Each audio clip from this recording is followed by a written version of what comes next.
Gangster Goldy Brar के नाम पर मांगी गई रंगदारी। ये बड़ी जानकारी निकलकर सामने आ रही है। देखिए, सर्राफा कारोबारी जितेंद्र कुमार से 10 लाख की रंगदारी मांगी गई। मांग न पूरी होने पर मूसेवाला की हत्या की धमकी दी गई और मां अपर्णा के नाम से जितेंद्र का ज्वेलरी का शोरूम है।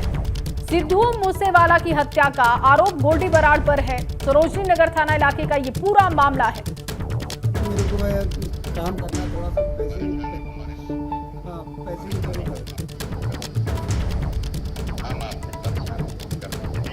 हाँ सर्च कर लिया उसमें पता चल गया आपको? नहीं, अभी पूरा पता नहीं चला। अब आप बताओ। है जहां गैंगस्टर गोल्डी बराड़ के नाम पर धमकी भरा ये रंगदारी का फोन कॉल आया है, जहां सराफा कारोबारी जितेंद्र कुमार से 10 लाख रुपए की रंगदारी मांगी गई है। मांग पूरी न होने पर मूसेवाला की तरह ही हत्या की धमकी दी गई है।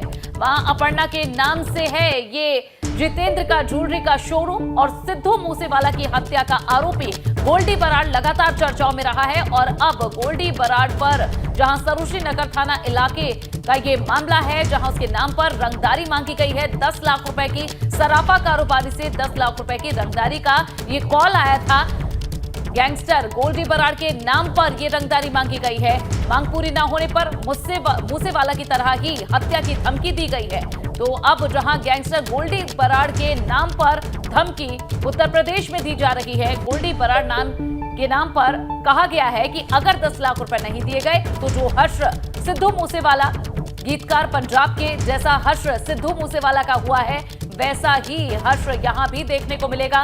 और उसके बाद अब पुलिस से संपर्क किया गया है। सराफा कारोबारी की तरफ से 10 लाख रुपए की रंगदारी का ये फोन कॉल आया, धमकी भरा कॉल आया, जिसके बाद अब पुलिस भी इस मामले में आगे कार्रवाई करेगी। मां अपर्णा के नाम से जितेंद्र का ये ज्वेलरी का शोरूम है, जिन्हें ये फोन कॉल आया है। और सिद्धू मूसेवाला की हत्या के मामले में गोल्डी बराड़ का बड़ा हाथ रहा है। लॉरेंस बिश्नोई का जो गैंग है उसी का ही सदस्य है ये गोल्डी बराड़।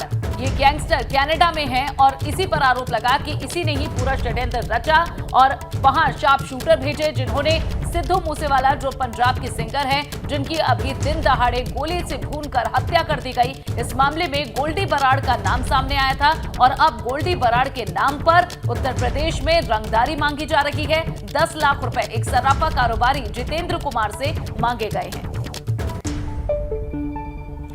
और चलिए, इस बीच एक और बड़ी खबर आपको लखनऊ से दे दे। आरएसएस दफ्तर को बम से उड़ाने का मामला ये है। धमकी देने वाला आरोपी तमिलनाडु से गिरफ्तार किया गया और पुदुकोट्टई जिले का राज मोहम्मद है आरोपी। तमिलनाडु पुलिस ने आरोपी को गिरफ्तार कर लिया है। यूपी एटीएस की जानकारी पर यह गिरफ्तारी की गई है और राज ने यूपी में 2 जगहों पर ब्लास्ट की धमकी दी थी। कुल 6 जगहों पर ब्लास्ट करने की धमकी दी गई थी और अब देखिए, आरोपी की गिरफ्तारी हो चुकी है। तमिलनाडु से ये गिरफ्तारी की गई है।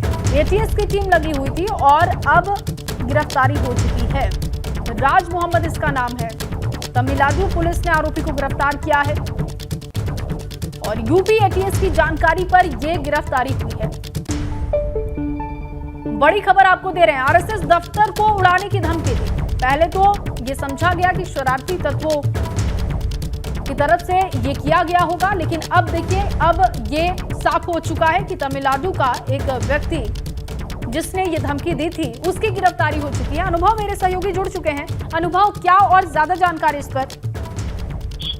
देखिए, बिल्कुल जिस तरीके से एक दिन पहले ही ये लखनऊ में जो आरएसएस का एक कार्यालय है, हम कहें आरएसएस का जो अनुशासित संगठन है उससे जुड़ा हुआ एक कार्यालय है और ये अलीगंज में है, तो वहां पर उसे उड़ाने की धमकी दी गई थी। एक प्रोफेसर है, वो सुल्तानपुर में रहते हैं और उनके व्हाट्सएप पर ये धमकी भरा मैसेज आया। उसके बाद यहाँ कार्यालय के लोगों ने जो थाना है मणियाव थाना, वहां पर मुकदमा दर्ज कराया। क्योंकि न केवल आरएसएस दफ्तर बल्कि केरल में भी 4 जगह और एक नवाबगंज को भी बम से उड़ाने की धमकी उसमें दी गई थी। उसके बाद फिर कहीं न कहीं पुलिस ने इस पूरे मामले को बहुत गंभीरता से लिया, एटीएस को लगाया गया और अब ये राज मोहम्मद है, ये तमिलनाडु में पकड़ा गया है। एटीएस की टीम वहां पर अब जा रही है और सहयोग से पकड़ा है। तो चूंकि व्हाट्सएप पर ये सारी कॉल हो रही थी, व्हाट्सएप पर उसने मैसेज भेजा था, उसकी लोकेशन को ट्रेस किया गया, सारी चीजों को देखने के बाद एटीएस को ये कामयाबी मिली है और साफ तौर पर जिस तरीके से इसकी गिरफ्तारी हुई है, अब उससे पूछताछ की जा रही है और हो सकता है कि पूछताछ में कुछ और भी चीजें सामने आए, लेकिन इतना जरूर है कि ये जो धमकी आई थी ये व्हाट्सएप पर आई थी प्रोफेसर के व्हाट्सएप पर, और पहले उन्हें एक लिंक भेजा गया था कि आप इस ग्रुप से जुड़िए। वो जब उस ग्रुप से जुड़ गए उसके बाद उनको इस तरह से धमकी दी गई थी, और इस पूरे मामले में पुलिस ने मुकदमा दर्ज किया था, देरी नहीं की थी। हालांकि पहले ये लग रहा था कि शायद किसी ने शरारतपूर ये पूरी कार्रवाई की है, ये पूरा मैसेज बनाया है, और उसके बाद अब एटीएस को जब इसमें इन्वॉल्व किया गया तो एटीएस ने एक गिरफ्तारी राज मोहम्मद की है, जो कि तमिलनाडु में जो पुडुकोट्टाई जगह है वहां का रहने वाला। ठीक है अनुभव, कुछ पता चल पाया है क्या इससे जुड़े हुए कोई संगठन है, कोई और लोग हैं जिन तक अब पुलिस पहुंच सकती है? और दूसरा ये कि किस बात की नाराजगी थी, आरएसएस को लेकर इतना गुस्सा क्यों था, क्यों ये धमकी दी गई? देखिए अभी चूंकि जब इसकी लोकेशन तमिलनाडु में मिली तो एटीएस ने तमिलनाडु पुलिस से संपर्क किया, उनको पूरे मामले की जानकारी दी, उसकी गंभीरता को बताया, और फिर तमिलनाडु पुलिस ने उस जगह पर छापेमारी की और इसको पकड़ा है। तो अभी तमिलनाडु पुलिस के ही गिरफ्त में है ये जो हम कहें आरोपी है जिसने धमकी दी थी। अब एटीएस की टीम वहां जा रही है, वो उससे पूछताछ करेगी, गहन पूछताछ करेगी, क्या बहुत शुक्रिया अनुभव, बहुत शुक्रिया आपका तमाम जानकारी के लिए, अपडेट के लिए। और चलिए अब खबरों में आगे बढ़ते हैं। फतेहपुर से खबर, जहां गंगा नदी में डूबने से 4 युवकों की मौत की खबर मिल रही है। गंगा नदी में स्नान करने के लिए 7 युवक गए थे। 3 युवकों को पुलिस ने नदी से बाहर निकाल लिया है। गोताखोरों की मदद से युवकों को बाहर निकाला गया। हुसैनगंज के मातिनपुर गांव का मामला है, और आप देख सकते हैं जहां मृतकों के परिवार के लोगों का रो रो कर बुरा हाल है। 4 युवकों की जान चली गई है। ये गए थे नदी में नहाने के लिए और इस दौरान 4 युवकों की मौत हो गई। बाकियों को बाहर निकाल लिया गया है। हुसैनगंज के मातिनपुर गांव की ये घटना है। तो गंगा नदी में डूबने से 4 युवकों की मौत हो गई है।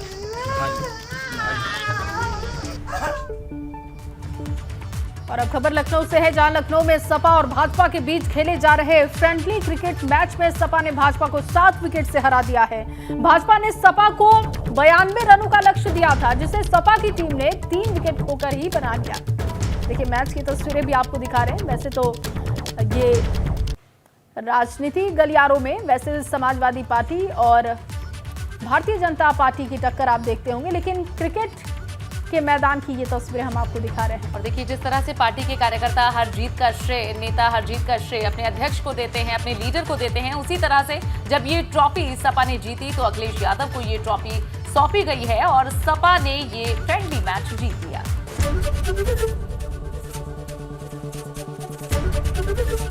एबीपी गंगा, खबर आपकी, जुबान आपकी।